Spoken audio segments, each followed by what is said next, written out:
Jurisprudence আমাদের যেটা আছে, আইনশাস্ত্রে আমাদের দেশে যে সূত্র, যে সূত্রের উপরে আইন চলে, সেটা হলো 10 জন অপরাধীকে ছেড়ে দিতে হবে যদি একজন নিরপরাধ সেই কারণে দোষী সাব্যস্ত না হয়। কিন্তু আমরা এখানে উল্টোটা করতে দেখছি, সেটাই আমাদের আশঙ্কার বিষয়। এখন মনে হচ্ছে প্রতিহিংসার আগুন যেভাবে জ্বালিয়ে দেওয়া হচ্ছে, হত্যার বিচার, এই বিচার, এবং তার মধ্যে যেভাবে এটাকে ট্যাকেল করা হচ্ছে, যে কোনোভাবে অসহায় মানুষকে বিভিন্নভাবে এই মামলা মোকদ্দমা ছাপিয়ে দিয়ে সমস্ত ব্যক্তিগত স্বার্থ, ব্যক্তিগত নিজেদের মধ্যে দ্বন্দ্ব, যে রাজনৈতিক হোক, সামাজিক হোক এবং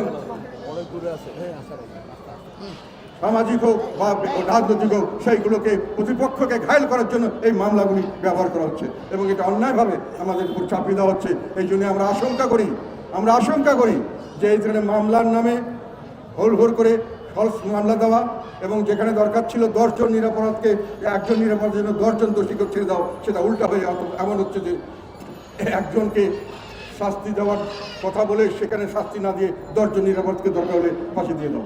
এরকম একটা পরিস্থিতি আমরা লক্ষ্য করছি। যেভাবে বিভিন্নভাবে আমাদের মামলা মোকদ্দমাগুলো দেওয়া হচ্ছে এবং যেভাবে এগুলোকে হ্যান্ডেল করার কথা বলা হচ্ছে, তাতে আমাদের আশঙ্কা হয় যে কথাটি উনি বারংবার বলছেন যে যারা ফেসিবাদের দোসর এবং যারা ফেসিবাদ, তাদেরকে নির্মূল করাটাই হলো বাংলাদেশের একমাত্র সমাধান। তার মানে দেশের 50% লোককে ওনারা নির্মূল করতে চাচ্ছেন। এটা কি এই জন্যই কি এই মামলা, এই জন্য কি ব্যবহৃত হবে এই দেশের অর্ধেক মানুষকে কারাগারে নিয়ে রেখে তারপরে এক এক করে ফাঁসি দেওয়ার ব্যবস্থা? এটা কিন্তু পাকিস্তান আর্মি 71-এ তারা করবার চেষ্টা করেছিলেন। তারা বলে পোড়ামাটি চাই, লোক চাই না, কিন্তু পারেননি। আরেকবার হিটলার চেষ্টা করেছিলেন জুকে যে শেষ করে দেবেন, তারাও পারেন নাই। কাজে এই প্রচেষ্টায় কেউ সফল হবে না। তবে এই জিনিসগুলি আমরা বলতে চাই এই জন্যই যে আমরা চেয়েছিলাম একটি সুন্দর ভবিষ্যতের জন্য সকলে মিলেমিশে, 99% মানুষ এক হয়ে গেছে, সবাই আমরা আলোচনা করব, সামনের দিকে রাজনীতি সংস্কৃতি চেঞ্জ করব। আমাদের দেশের রাজনীতিতে একটা সংস্কৃতি আছে যে কেউ ক্ষমতা থেকে পড়ে গেলে তাকে মেরে ফেলতে হবে, তাকে যে কোনোভাবে বেজ্জত করতে হবে, তাকে যে কোনোভাবে শেষ করতে হবে। আমরা রাজনৈতিক শত্রুতাকে ব্যক্তিগত শত্রুতা নিয়ে গেছি, এটা পৃথিবীর কোনো সভ্যতাতে হয় না।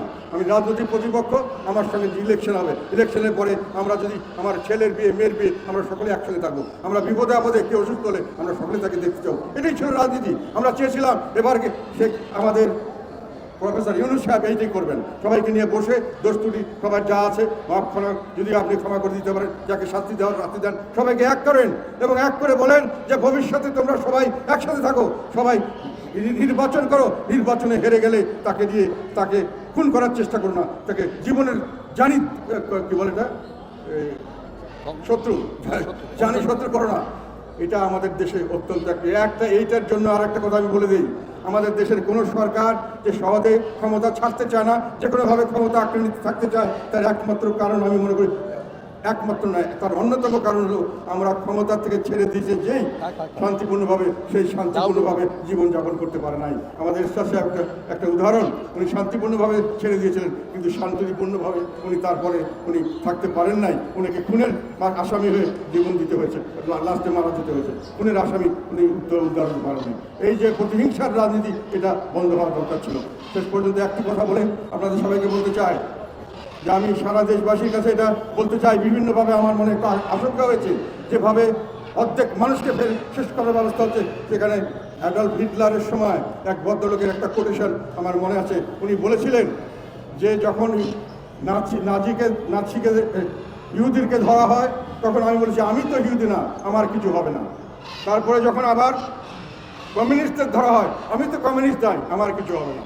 তারপরে যখন আমাকে ধরা হয়, তখন আমার পাশে আমি কাউকে পাইনি। কাজে এইখানে কেউই নিরাপদ নন।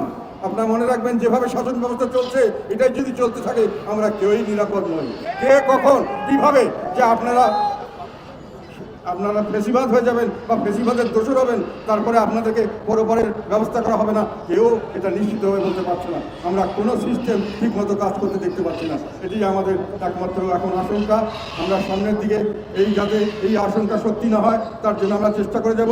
আমরা সর্বাত্মক সহযোগিতা করতে প্রস্তুত আছি বর্তমান সরকারের সঙ্গে, যে কোনোভাবেও, এবং আমাদেরকে সঠিকভাবে আপনারা মূল্যায়ন করেন, দেশের সব লোককে নিয়ে একটি গ্রহণযোগ্য আপনার নির্বাচনের ব্যবস্থা করেন। আমার ধারণা নির্বাচন এবং যেভাবে আপনারা দেশকে বিভক্ত করেছেন, সুষ্ঠু নির্বাচন আপনাদের দেওয়া সম্ভব হবে কিনা আমি শঙ্কিত।